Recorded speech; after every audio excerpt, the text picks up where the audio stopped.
I've been injured many times and had to stop fencing due to several reasons. So in November 2021, I fenced a local tournament in Seattle, and I earned my C21 at the same time that I injured my knee. And this caused me to not be able to fence for a long time. And this was due to the fact that I had lots of overuse and I had bad fencing technique, where I would constantly jam my foot into the ground, like toe first, I'd jam my foot into the ground when I was like moving forward. So this caused a lot of like intense stress on my knee. And then later in June of 2022, I sprained my ankle, tearing the supraperoneal reticulum. And then again in December of 2022, my knee pain was bothering me and I decided to get surgery. It was during this time that I started this project. Using 2D and 3D data analysis, I can examine the specific positions and angles which can help fencers to improve their performance and help reduce injuries. This project aimed to explore the utilization of artificial intelligence and virtual reality technologies in improving fencing performance, with a particular focus on the fencing lunge.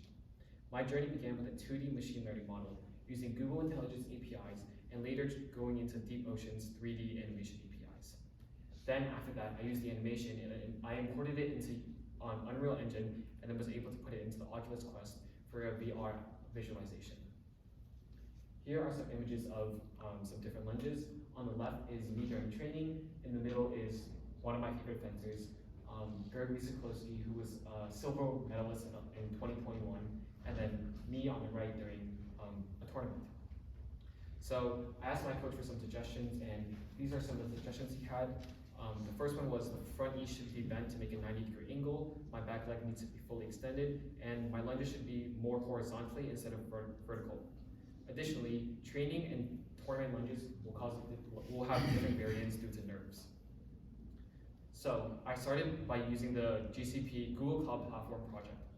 I enabled the video intelligence APIs in the Google Vertex notebook to allow me to write code inside the Google Colab notebook. The GCP video intelligence provides body parts and other characteristics. However, within my research, I only use the body parts important to fencing. So that'd be like the shoulders and the knees and like the wrists and stuff like that. And then using that, I wrote some code which could help detect the person and track their movements, which you can see on the bottom right. The output is then stored into a JSON file under cloud storage. It contains all of the position data under a time series. In the top left, I plotted my right knee and right ankle position, and the graph shows that the knee is always behind the ankle except when the lunge is finished, which they are at the exact same X position. This indicates that a proper lunge has been completed. Using the arctan and XY of the points, I found the angle of each joint and plotted the angles of the right knee and left knee.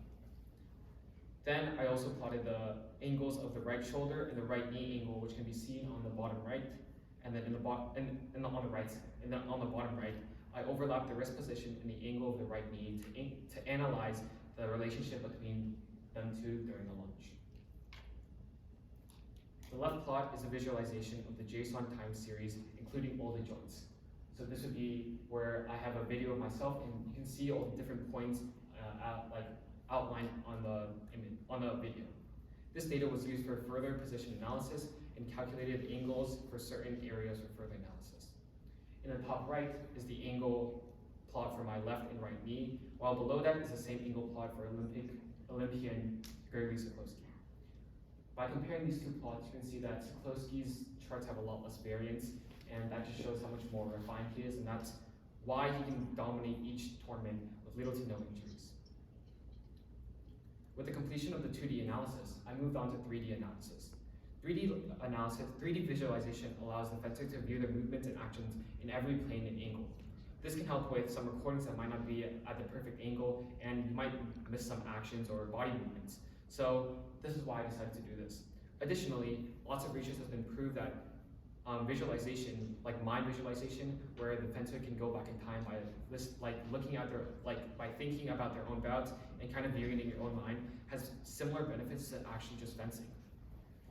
This was what inspired the idea for the VR visualization. As using VR, a fencer can relive any bout or even experience any level of bout, such as an Olympic level bout, which can provide similar benefits. I use the Deepmotion Animate 3D API to generate a 3D body mesh and then movement from the input video. On the left is the GUI and the right side shows the programming API. I imported my lunge video and experimented with different parameters such as foot locking and face tracking. The left is the 3D model which I created for myself. It's basically like a model of myself using my data, using the shape of my body. It includes the movement data from my 13-second animation. The right side is the visualization of the 3D movement and animation. After I generated the 3D body mesh and animation, I created a VR project in Unreal Engine. There are a ton of different development environment configurations, such as Android Studio, Android SDK, NDK, and Java JDK, which I all installed. Next, I imported the generated FBIs, which is the video that you guys saw, and then I retargeted my model into an Unreal Engine model, which allowed me to use the video and put it into Unreal Engine, which would then create my VR application, which I would then load into my side quest, the Oculus Quest, right over there.